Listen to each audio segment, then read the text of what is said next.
Assalamualaikum warahmatullahi wabarakatuh.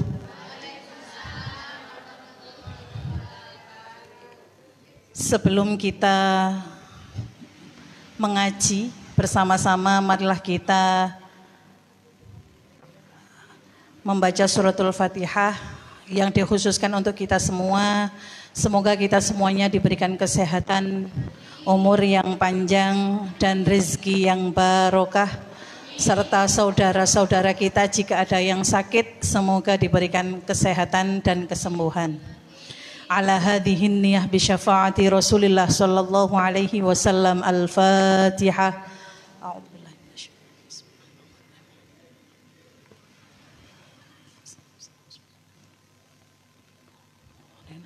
Terima kasih.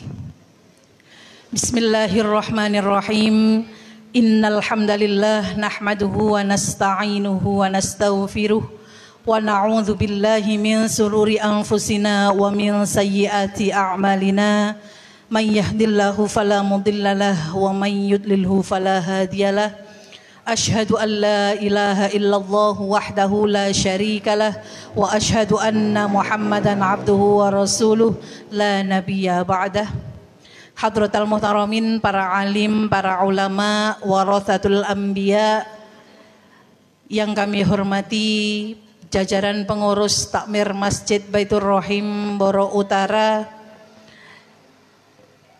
yang kami hormati remaja Masjid Baitur Rahim Curung Rejo Boro Utara, yang kami hormati jajaran pengurus ranting Fatayat Nahdlatul Ulama Curung Rejo, sahabat-sahabat yang semoga senantiasa mendapatkan rahmat dari Allah Subhanahu wa taala. Amin amin ya rabbal alamin.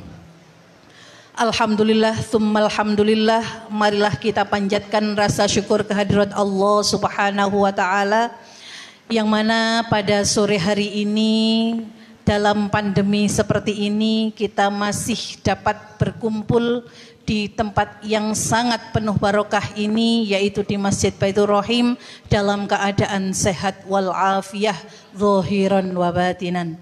Salawat ma'assalam semoga tetap terlimpahkan kepada Nabi Agung Muhammad sallallahu alaihi wasallam yang mana kita nantikan syafaat beliau fi yaumil qiyamah. Amin amin ya rabbal alamin. Sahabat-sahabat Fatayat NU Ranting Curung Rejo yang berbahagia, di sini kita akan membahas kembali tentang kitab kita Risalatul Mahid yang sudah beberapa bulan libur. Sekarang kita akan memulainya lagi. Kita sudah sampai di halaman 23. Nggih. Monggo kitabnya dibuka halaman 23.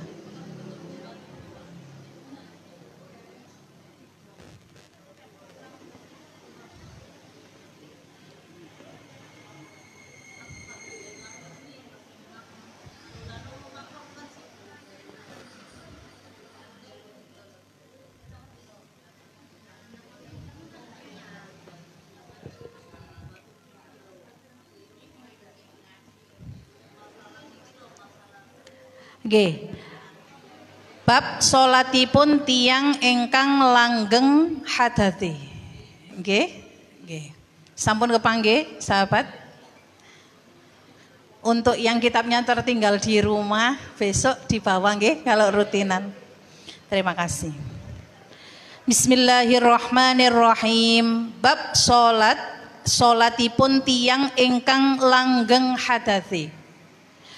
Ini adalah tata cara bagaimana seorang perempuan sholat ketika berhadas yang terlalu lama. Okay. Yang dimaksud adalah haid yang lama. Bismillahirrahmanirrahim. Tiang estri ingkang sampun nginten-ngintenaken bilih medale getih sampun dipun hukumi istihado.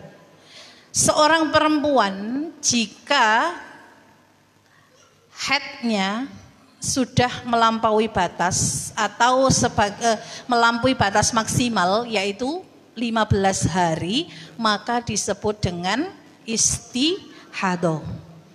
Istihadah berarti darah yang keluar ketika setelah batas maksimal haid. Paham nggih? Alhamdulillah. Kados tamedalipun getih wau ngelangkungi gangsal welas dinten utawi kirang saking sedinten sedalu utawi nifas ingkang langkung saking swidak dinten punika ing ngajeng sampun diterangaken bilih wau estri lampahi salat senaosa kaliyan medal getih utawi medal uyuhipun tumerap tiyang ingkang sakit beser utawi wangsal wangsul seni kados ing aturan ngandhap punika. Jadi orang yang langgeng hadase, yang lama mengeluarkan hadas, itu adalah orang yang istihadah. Istihadah itu macam-macam. Istihadah itu macam-macam.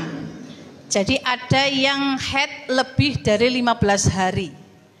Ada yang haid mengeluarkan darah hanya tidak sampai sehari semalam. Kemudian ada juga yang nifas, mengeluarkan darah nifas lebih dari 60 hari. Nggih, sahabat nggih? Itu namanya istihadah. Nah, ini ada tata caranya. Bagaimana? Atau seperti orang ingkang sampun reto atau sudah tua yang punya penyakit beser bolak-balik pipis, itu juga termasuk mempunyai hadas yang langgeng, yang lama, okay? Karena pipis baru duduk lagi, kebelet lagi atau bahkan tidak terasa sudah keluar. Okay? Ini ada tata caranya. Monggo kita diskusikan bersama-sama. Okay? Ingkang nomor setunggal, zaman ingkang sapun dipun kinten-kintenaken mampete haid utawi nifas wau, lajeng estri wau kedah terus siram ngicali hadase. Nah, jadi kalau yang pertama, zaman waktu yang sudah ditetapkan,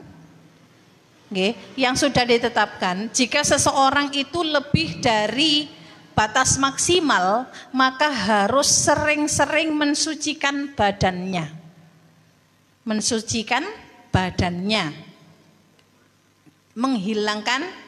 Untuk menghilangkan hadasnya. Berarti kalau misalkan haid, istihadah kan masih keluar darah tapi harus mengerjakan sholat. Berarti harus menyiram hadasnya dan membasuh badannya. Ngoten nggih? Jadi harus mandi. Harus mandi menghilangkan hadasnya setiap mau sholat. Jadi ini tidak mandi besar, buatan mandi besar, menghilangkan najisnya tadi, kemudian jadi tidak harus keramas, okay? Menghilangkan najisnya, dicuci bersih, pakai yang baru mengerjakan sholat. Anggene sesuci kedah yen sampun manjeng wekdal. Melakukan sesuci itu, ya, membersihkan hadas itu ketika waktu sudah masuk waktunya sholat. Jadi tidak boleh dijamak. Apanya? Mandinya. Misalkan mandi sholat, mau sholat duhur, engko awes jam 2:30 menisan sembahyang asar, nggak boleh. Oke? Jadi duhur ada mandinya sendiri, asar mandi sendiri, mandi lagi dan setiap waktu. Ketika memasuki waktunya sholat. Kalau memang malam boleh memakai air hangat. Puntah, enak pokoknya Islam itu enak. Oke? Bon. Nomor 3. Saderengipun wudu langkung rumiyin kedah ngumbah kotorane ingkang nggupai farjine lan awake. Lajeng terus disumpeli kapas lan cawetan. Jadi sebelum wudu, Nggih. Biasanya kalau mandi itu kan wudhu dulu. Sebelum wudhu itu harus sebelum wudhu setelah mandi. Nggih. Sebelum wudhu sebelum sholat. Paham nggih? Kalau ketika mandi, nah, ketika mandi selesai mandi kita baru wudhu. Setelah wudhu boleh melakukan sholat. Nah, sebelum wudhu itu seharusnya kita mensucikan kotorannya dulu, kemudian jadi dipakai pembalut, kemudian pakai celana dalam, baru wudhu. Baru wudhu. Kemudian langsung melakukan sholat, nggak usah pakai bedak dulu. Yang penting semuanya tertutup dulu, sudah segera sholat. Bon. Nomor 4, lajeng terus wudhu nuli-nuli enggal-enggal. Nah wudhunya disegerakan. Jadi disegerakan wudhu. Kalau sudah suci semuanya, sudah pakai celana dalam, jadi langsung wudhu dan segera sholat. Sak sampun kedah enggal-enggal nindaki sholat.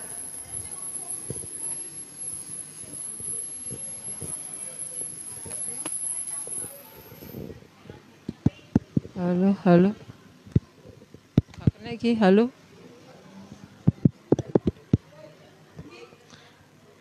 Cek. Sak sampune kedah enggal nindaki salat menawi tiyang jaler ingkang beser.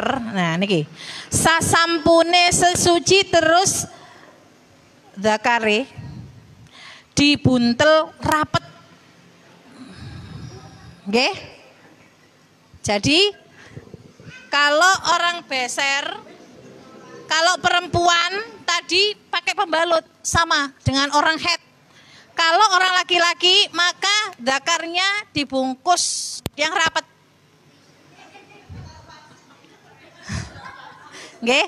Jadi pakai tisu atau pakai handuk atau pakai yang penting jampel. Nggih. Agar tidak sampai kemana-mana. Yang penting tidak tembus.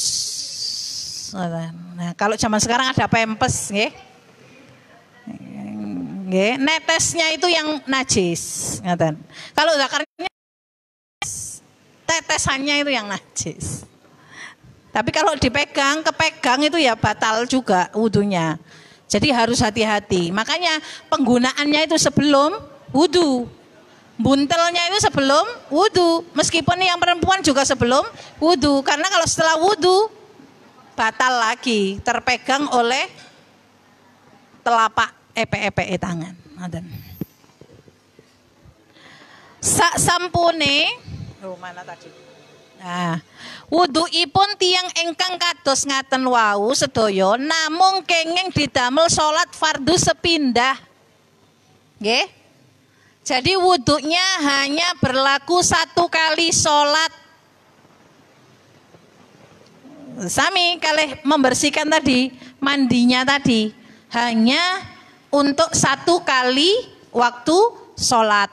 Dohor ya dohor saja, asar ya asar saja. Nanti mandi lagi, wudhu lagi, membersihkan lagi, wudhu lagi. Nah gitu. Oke, selama 5 kali. Nah ini biasanya jadi pertanyaan. Namung dene yen ibadah sunnah kenging sak kajengipun lan sak bosenipun. Jadi boleh melakukan sunnah. Kalau sunnah misalkan setelah sholat dohor, okay? Misalkan setelah sholat dohor, kok tidak merasa mengeluarkan kentut dan lain sebagainya, silahkan lanjut sholat rawatib, sholat ba'diyah, okay? Sholat ba'diyah, kemudian sholat yang lain, monggo boleh. Tapi kalau sholat fardu hanya untuk sekali waktu. Nah, tapi biasanya, ya ini biasanya kalau seorang yang istihadoh, kalau sudah keluar itu merasa nggak enak, okay? Jadi hanya melakukan sholat fardu saja. Nah, ngoten nggih. Biasanya seperti itu. Tapi di sini ternyata boleh untuk melakukan sunnah-sunnah yang lain, sholat sunnah yang lain. Nah di sini sampai wonten sak bosenipun, nggih, sampai bosen. Ngaji tidak boleh, ngaji tidak boleh. Oh, istihadzoh nggih. Kalau istihadzoh itu boleh ngaji. Kalau istihadzoh boleh ngaji. Pegang boleh, pegang Al-Qur'an boleh. Nggih, pegang Al-Qur'an boleh, istihadzoh boleh. Yang tidak boleh haid, tidak boleh membaca Al-Qur'an dengan sengaja. Kalau membaca Quran katutnya tahlil boleh. Istilahnya diniati zikir. Ngoten nggih? Membaca tahlil kul a'udzu birabbin nas malikin nas angsal biniati zikir. Dalam? Kalau Yasin bagaimana? Kalau Yasin bagaimana? Dengan niat zikir. Orang hafalan saja boleh. Nggih? Orang hafal Al-Qur'an itu malah dianjurkan menghafalkan, takutnya lupa. Jadi mengulanginya tanpa melihat Al-Qur'an. Sama dengan niat zikir. Zikir kan artinya mengingat-ingat. Ngoten nggih? Dalam? Nah, kalau jamaah ini sebenarnya boleh-boleh saja. Cuman biasanya kalau jamaah itu makmum ngentosi imam, nopo imam ngentosi makmum? Makmum ngentosi imam. Takutnya kalau tidak disegerakan itu keluar lagi. Nggih. Jadi lebih baik disegerakan. Kalau jamaahnya segera, ya jamaah saja, enggak apa-apa. Ngoten nggih? Kalau memang jamaahnya sudah mulai dan kita wudu, sudah wudu langsung jamaahnya mulai, ya monggo enggak apa-apa. Ngoten. Nggih, cuman lihat jamaahnya di mana, ngoten. Biasanya kalau orang istihadzoh itu tidak dilakukan di mushola atau di masjid, takutnya keluar atau tembus. Ngoten. Biasanya kalau dalam keadaan sholat terus keluar, ya enggak apa-apa. Ma'fu anhu, enggak apa-apa.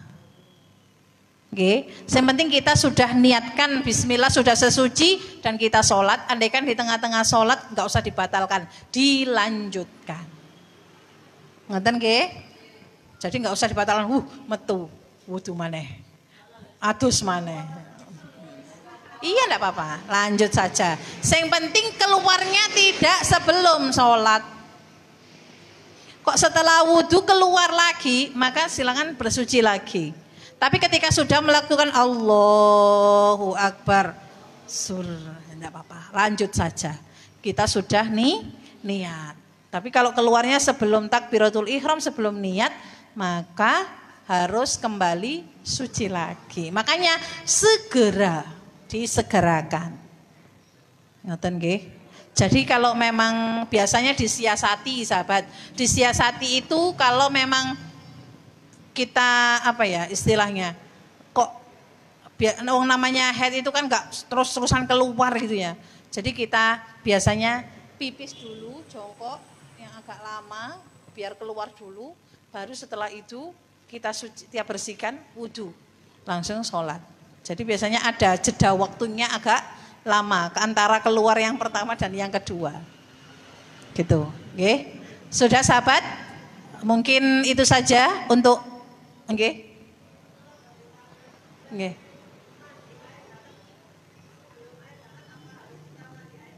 Oh tidak. Enggak apa-apa. Boleh. Wudu pun pakai air hangat boleh. Yang enggak boleh itu pakai air hangat yang kena sinar matahari. Kalau air hangat digodok mboten napa-napa untuk sesuci boleh.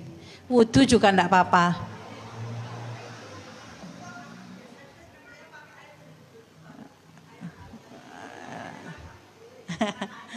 Nggih, enggak apa-apa. Lah kalau pakai air dingin dulu ya Pak Poai sahabat. Nggih, jadi pakai air hangat mulai awal sampai akhir boleh. Tinggal berapa panci jenengan godoknya. Nggih.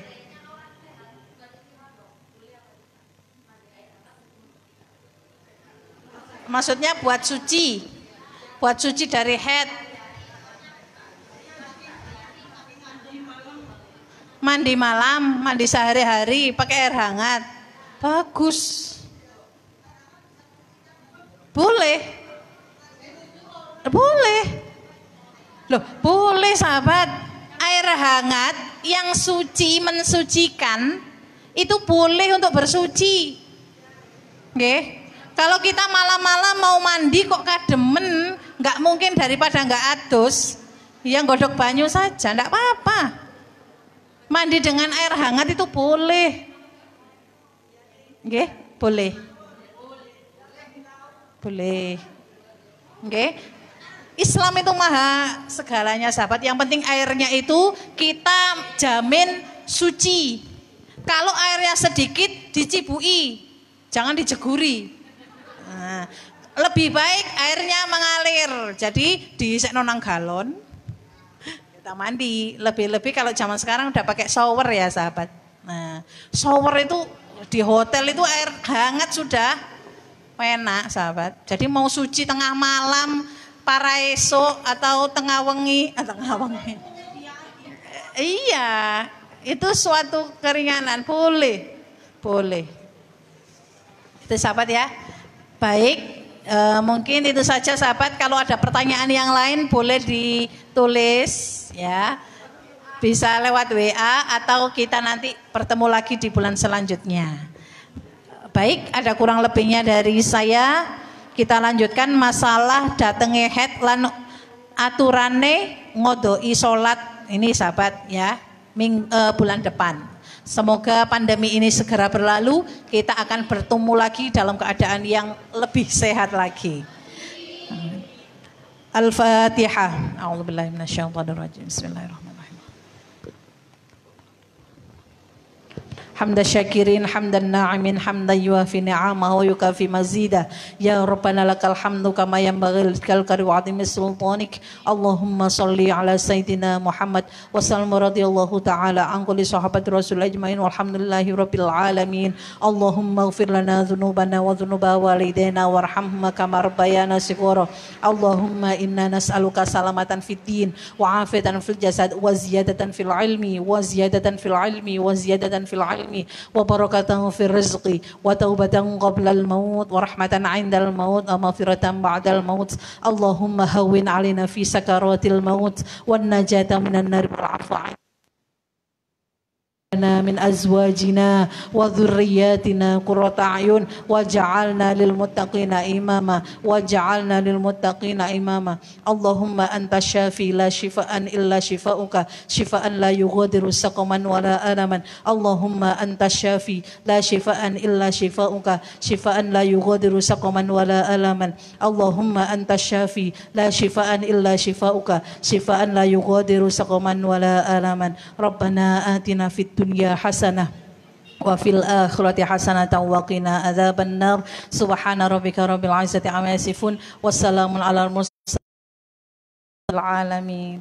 Kita membaca sholawat tibil qulub ya sahabat.